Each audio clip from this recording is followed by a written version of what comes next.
안녕하세요. 엄마 약방의 현고은 약사입니다. 대한민국의 모든 엄마들이 히어로가 되는 그날까지 엄마 약방이 함께합니다. 자, 여름 휴가철이 다가오고 있습니다. 여자분들 휴가철이 다가오면 걱정이 많아지잖아요. 생리일자는 언제인지 이런 거 막 계산하시면서 뭔가 피임약을 먹고 생리를 미뤄야 되나 이런 생각 많이 하실 텐데요. 그래서 오늘 피임약에 대해서 총정리 한번 해보고 생리 미룰 때 좀 가장 좋다 싶은 피임약을 제가 추천해 드리려고 합니다. 피임약 종류가 너무 많습니다. 처방받는 것도 있고 약국에서 그냥 살 수 있는 것도 있는데요. 약국에서 그냥 사는 그 피임약 같은 경우에는요, 보통 피임 목적이라든지 생리주기 조절 목적으로 많이 사용을 하시고요. 처방하는 피임약 같은 경우에는 피임 목적 이외에도 이런 PMS, 생리전 증후군이라든지 아니면 여드름이 많이 난다, 아니면 다양한 월경으로 인한 불편한 증상, 생리통이 심할 때도 쓸 수 있고요. 요즘에는 다낭성 난소 증후군을 치료하기 목적으로도 피임약이 많이 사용이 됩니다. 그래서 조금 더 복잡한 여성 질환을 치료하기 위해서 사용을 많이 하고 있고요. 아니면 일반적인 피임약을 드시고 생리주기 조절이 좀 어려우셨다거나 피임 목적을 잘 달성하지 못했을 때 부작용이 좀 심한 경우에 이런 처방약으로 사용을 하시게 되겠습니다. 피임약의 원리는요. 피임약은 여성 호르몬인 에스트로겐과 프로게스테론을 우리 몸에 넣어줘서요. 여성의 몸을 임신 상태로 유지하게 해서 배란도 되지 않고 피임도 유지를 하는 목적으로 작용을 합니다. 그러면 피임약을 먹을 때 주의사항은 무엇일까요? 자, 기본적으로 피임약은 일정 시간에 복용을 해주시는 게 좋습니다. 아침에 드셨던 분들은 비슷하게 아침에, 저녁에 드신 분들은 비슷하게 저녁에 드시는 게 좋은데요. 피임약은 술과 만나면 약효가 달라질 수 있기 때문에 피임약을 드시는 동안에는 가급적이면 음주를 안 해주시는 게 좋습니다.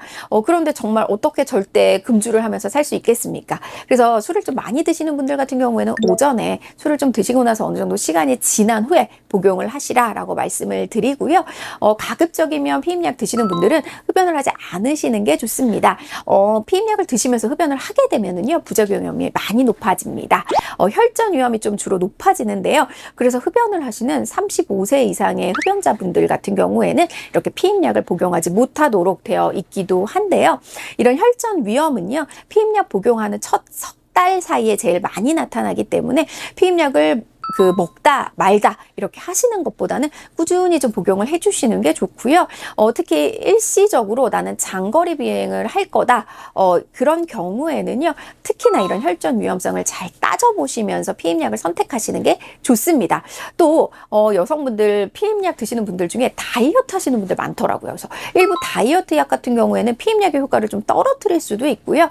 여러분들이 많이 드시는 항생제 같은 경우에도요, 피임약의 효과를 좀 떨어뜨리게 할 수도 있고, 아니면 효과를 너무 강하게 해서 부작용 위험을 높일 수 있기 때문에 항생제 드시거나 다이어트 약 드시는 분들이 피임약을 드신다라고 하실 때에는 반드시 약사님이나 의사 선생님이랑 상의를 좀 하신 후에 드시는 걸 권장을 합니다.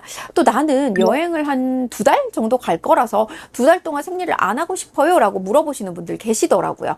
이런 경우에는요, 목표한 날짜까지 장기간 휴약기 없이 2달이든 3달이시든 피임약 드시는 것을 권장을 합니다. 피임약 같은 경우에는요, 좀 장기간 복용을 해도 특별한 부작용 없이 드실 수 있는 대표적인 약제입니다.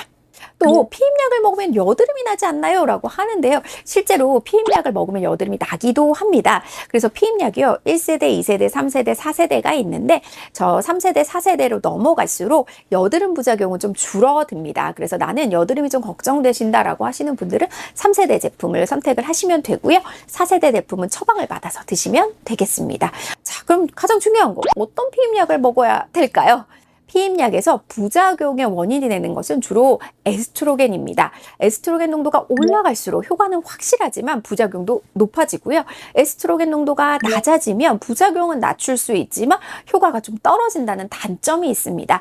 그래서 저는요, 피임약을 선택하실 때 처음 먹는다, 오랜만에 먹는다, 나는 잘 모르겠다라고 하시면 중간 정도 레벨의 에스트로겐 제품을 선택하시는 거를 권해드립니다.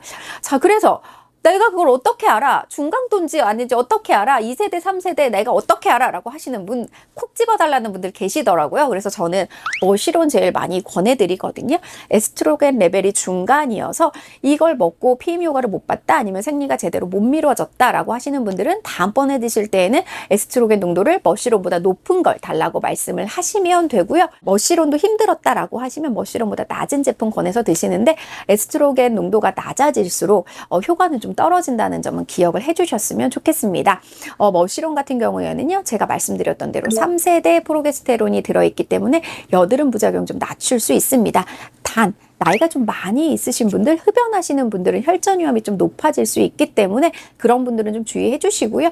그래서 저는 첫 피임약 20대 여러분들이 많이 찾으실 때는 항상 머시론 권해드리는데요. 뭐 내가 30대가 하더라도 특별한 부작용이 없었다라고 하시는 분들은 머시론 드셔도 되고요. 실제로 저희 약국에서 30, 40대 분들께서 생리 미루는 목적으로, 피임 목적으로 많이 꾸준히 구매를 하는 제품입니다. 사실 이런 호르몬제 같은 경우가 굉장히 미량의 농도로 이렇게 약효를 나타내는 거거든요. 그래서 저는 가급적이면 이런 피임제들은 좀 믿을 만한 회사 제품을 선택해서 드시라라고 말씀을 드립니다. 이게 그 미세한 차이에 의해서도 부작용이 나타날 수도 있고 효과가 좀 떨어질 수도 있기 때문에 이런 점은 좀 기억을 해주셔서 가급적이면 좀 유명한 회사 걸 선택해서 드시면 좋을 것 같습니다.